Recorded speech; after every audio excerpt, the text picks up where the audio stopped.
Welcome to the Sutherland Public School Bring Your Own Device video. This video is primarily for our students who will be in Year 3, 4, 5 and 6 for the next academic year, or who are joining us through the year. We have a long, well-tested Bring Your Own Device program that has typically been in our Stage 3, our Year 5 and 6 classes for a number of years. It's been hugely successful with 98% of students bringing their own device to school every day ready for learning. We have adopted this program because digital devices and online services are now part of a regular everyday life, and we need to prepare our young people to be able to communicate, work and play and engage in those environments. So it's brought a strong link between school and home. It's developed the kids' technological skills and their social and emotional and wellbeing competencies and digital citizenship. It allows the students to collaborate, to be creative, to problem solve and to engage through traditional means but also through digital context in our classrooms. What COVID taught us is that the need for this is really essential in our modern world where we can't predict what might happen. And we saw a huge success for our Stage 3 students who already had devices, were able to use them, navigate them, and the learning just was able to be very seamless during the remote learning process. We also saw that our Stage 2, our Year 3 and 4 students, skills developed quite quickly, and their independence and their knowledge of using technology escalated very quickly during our remote learning, and we've wanted to capitalise on that and keep that going. So we've decided to extend our program this year for Year 3, 4, 5 and 6. Our vision at Sutherland Public School is to actively engage students in learning while developing and improving wellbeing to create lifelong successful learners. So our Bring Your Own Device program, we encourage students to bring a laptop device, and we're now extending that to Year 3 to 6. The reasons I've already outlined, and we also think this will bring a really great practical and price point to parents because you'll get the 4 years use out of the device for your child for Year 3, 4, 5 and 6 opposed to just the 2 years in Year 5 and 6. We know that most devices will last and have a warranty around that 3 or 4 year mark. And you will be able to use that, but then you'll be ready to purchase a new device for your child going off to secondary school. There are a few challenges around the transition between primary and secondary. Every school that we feed to, and last year we fed to a number around 20 different high schools, has different requirements of what they need. So we feel that by having extending the BYOD program for our mainstream students, that we're able to help buffer with parents that price point for them to get 4 years use out of that device, and then they will have really successful students who are set up well to transition to secondary school. All of our students will get a BYOD practice and requirements agreement, and in there it outlines all of the requirements and responsibilities for the student, the family and the school while we have Bring Your Own Devices at school as part of the program. It has an agreement page that must be returned, signed by the student, the parent and the teacher before the device can come to school. Please don't send the device on day 1, term 1 of a school year. We will wait until we have the agreement signed, and then we will request the students to bring their devices into school. The reason we've gone with laptops is we have found that these have been much more successful, robust and fit for purpose for the tasks that the students are engaging in. We did a trial with iPads a number of years ago, but we felt that that had lots of limitations and really was just being used either for filming or as a browser. What we want the children to be able to do is to collaborate and store their work and engage in PowerPoints and documents and research on a deeper level. So we found that the laptops fit that purpose a little bit better.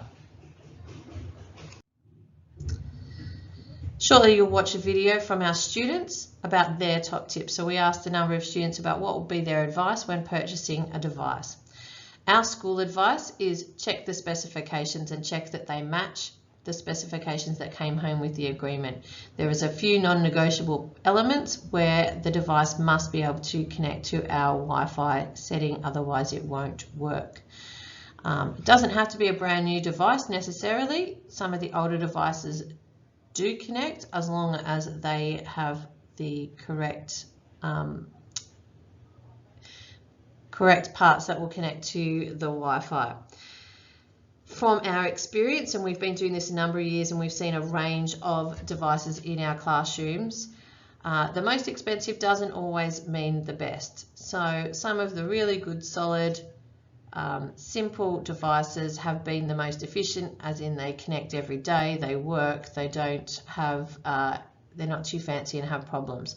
Some of the more expensive things, if the children don't know how to use them properly, then they can have some challenges, and they have things on there that you potentially don't need. Really consider the portability of the device.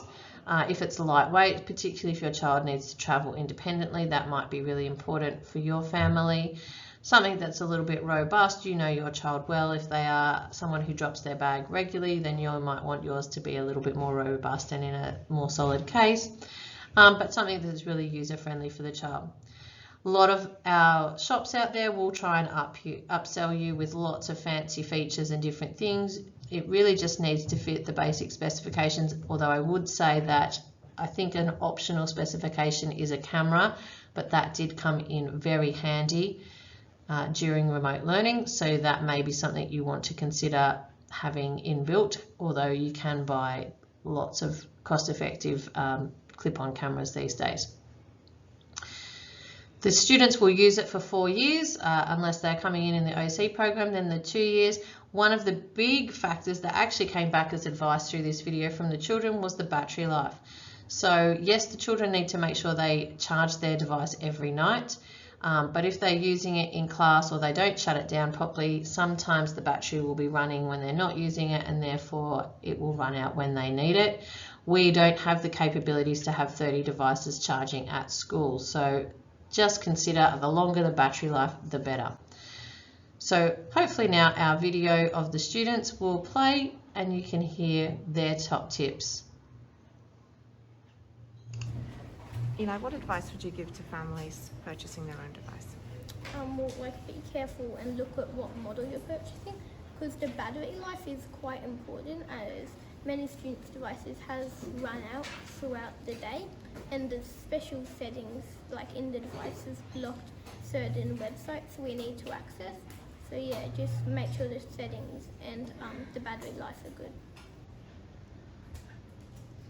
If you're bringing your own device, I suggest that you get one that has a longer battery, because sometimes you'll need to use it for a long time, and if it only has like a 30-minute span, then it'll run out of battery. You probably need one that's light, so you can carry it in your school bag. Well, make sure your child likes it first of all, and you have to be responsible with it. It's a lot heavier in your bag, and you have to make sure it's charged every night. He looked at some of the things, the storage, the battery life, like how good the laptop was. Because especially when you're carrying it in your bag or moving it around, the lighter the laptop, the better. Because you don't want to be carrying something really heavy around all day at school. Buy the best laptop for your children, because it really matters. The education matters.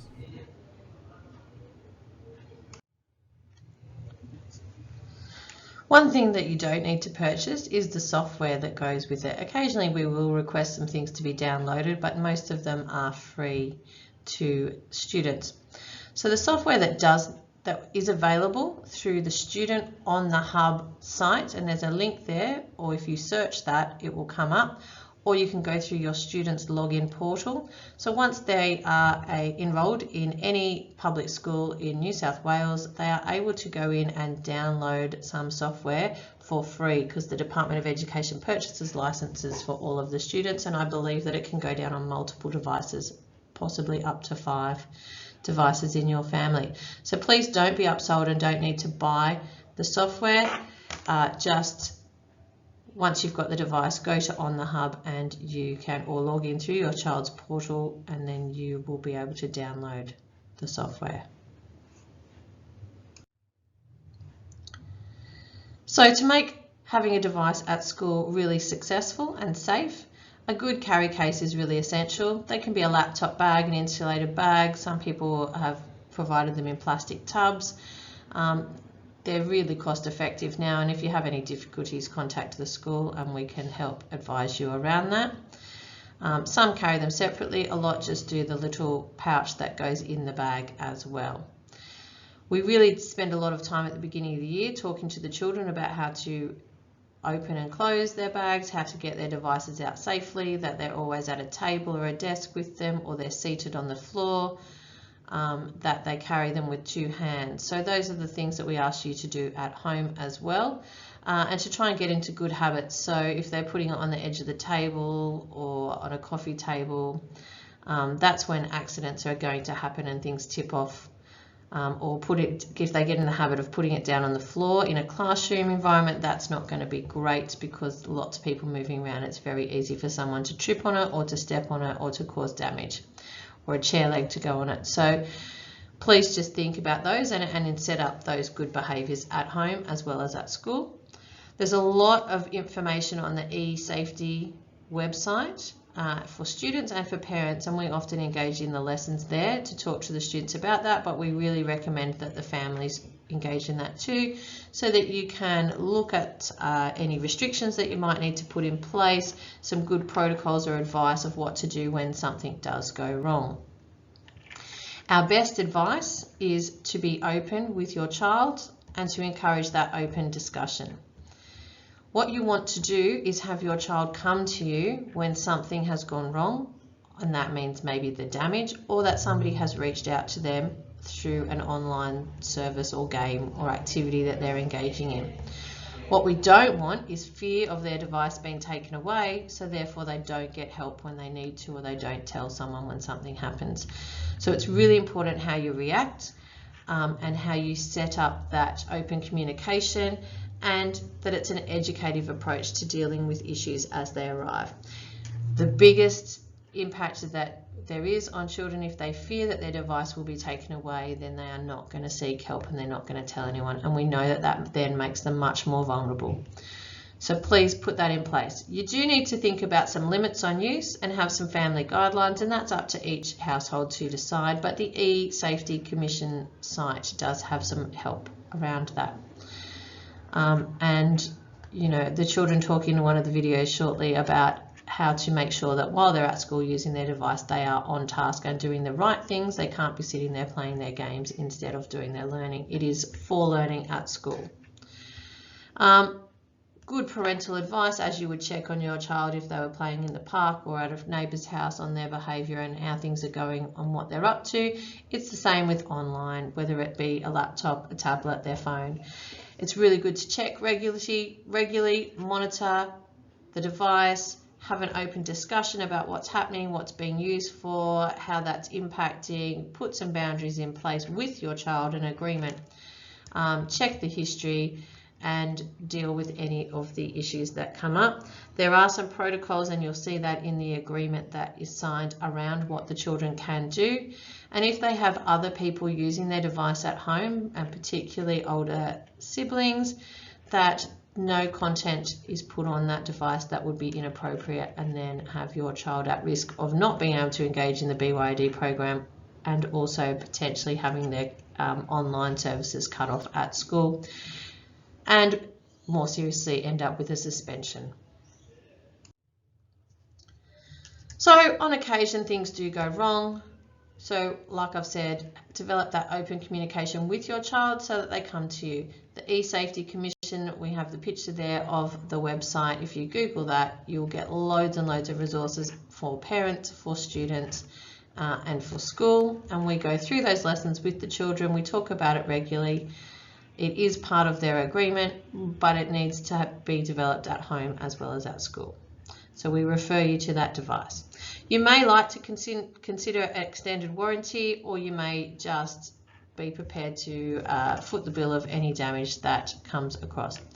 In the nearly 5 years that we've been running the program here, we have only had 2 incidents where students' devices have been damaged. Both of those were accidental, not deliberate, and was resolved very easily by the students and the families in the school when something happened. So if something does happen to your device, obviously if the child notices at school, they should talk to their teacher, and if it happens and they haven't spoken to their teacher, if you just reach out to us and we will assist wherever is appropriate. Please make sure that you do understand it is at your own risk, so the child does need to take that responsibility about how they look after their device and maintaining it so that we don't get damages. Most of the issues that we will have is where somebody has put it on the floor and forgotten about it, or they weren't carrying it with 2 hands and dropped it. So we just do remind the children if they're doing the right things, then it is very unlikely to have a problem. And just as I said before, consider an educative approach to managing their technology and not a punitive one, because again, the children won't tell you things if they fear that it'll be taken away or there'll be further restrictions. So we've asked the students to come together about some of their top tips for our students and families with using their device. And some of the topics that came up was it was really seamless between home and school. If they had work to finish off, they could easily do it at home on their device. That they were able, because most of our resources are saved in the cloud, they were able to access it from home, school, or grandma's or wherever they were out visiting. So that made it really seamless and smooth. They weren't having to carry all of their books and different activities, and for doing homework it was a really great benefit. They feel that it was safer to have their own device, so a lot talked about not having shared devices, and I think particularly with a COVID lens, they just had their own device and they weren't having to share it, and they had their own headphones, so they weren't having to share those. So that was a concern, or something that came up through the children, but also that their skills had really developed and that they knew their device really well. It cut out time for most of the students in terms of logging on. So when they use a school device, they have to boot it up, they have to log in through the portal, then they have to log in. So they have to log into the device, then into the school portal, then into their programs. So they lost, a good 5 or so minutes logging in every time they're asked to do a new activity, where students with their own device, it remembers their passwords, they log straight in. It was much quicker and smoother for them. They knew their device, they knew where things were. They didn't have the risk of somebody not logging out properly before them, or saving in the wrong way, or causing damage to the device. So the kids really felt happier with their own device, and they all felt that their confidence and skills had improved, and that their work habits had improved. And some of them had reported some really good boundary strengths, that yes, while I might have my own device and it might have a game on it, I know that in school I'm here to learn. But for example, when I get home, I can then go on the games and do other activities. So that was a really great lifelong learning skill for them, to have that boundary strength, and that temptation's there, but yet they're still able to engage. So here I'm just going to finish our information video with the students talking about their top tips, and we hope to see you and your child next year with a device to use. Thank you. So you should hold your laptop with 2 hands so you don't drop it down the stairs, and you should charge it every night so it doesn't run out of batteries during school or during a very important meeting. And you don't run around with the device in your hands. You always you do what you're supposed to be doing on the device, and you don't do stuff that you're not meant to be doing. You have something that you can use that's just yours. It's much quicker, because I don't really have to log in, and I just and I just open the computer and go onto the thing rather than having to log in. Yes, they definitely have. and using keyboard shortcuts really helps me with doing my homework and researching, and also navigating internet browsers and Well, when you're at home, sometimes, like, I'm in year 5 and I need a laptop for homework, and I can't use my brother's because he's in high school, so he needs that for sure, and my mum was still going to work, so we didn't have a spare laptop at home, so I needed my own one. So, and I have mine, and obviously I can't just take one from school and bring it home. So it was useful to have this at home. On your own device, you don't have to struggle to open some stuff, and you know, some computers might be broken or something, and you also can get access very quickly. Yeah, you should also have a protective case so when you drop your laptop, it doesn't get damages to it. It's been helpful because I know where everything is on the computer and I don't have to work it out. It's easier in that way, and it's good because I don't have to worry about other people, they've got their account still on there, so I have to log out and go back onto mine, so it's easier in that way too. Yeah. So one of the benefits of my for owning a device this year is that the laptops down there, it takes really long to load onto when you want to go onto reading eggs, but when you go on your own laptop, it's quicker. And Keep it safe by keeping it in my bag, not getting it out and showing people and holding it with 2 hands when I do have to carry it. Great. And do you have a nice bag to keep it in, or a case? No, but there's a special pocket in my bag where nothing else goes in, so that's its case. I've used this computer before, to write down things for things that I have done at school, and I have used it a lot, and it's boosted my confidence by helping me to be quicker, and yeah. Bringing my own devices to school helps me because I can find my work easily because there's nobody else's work on there, so I don't need to sign in every single time and waste it.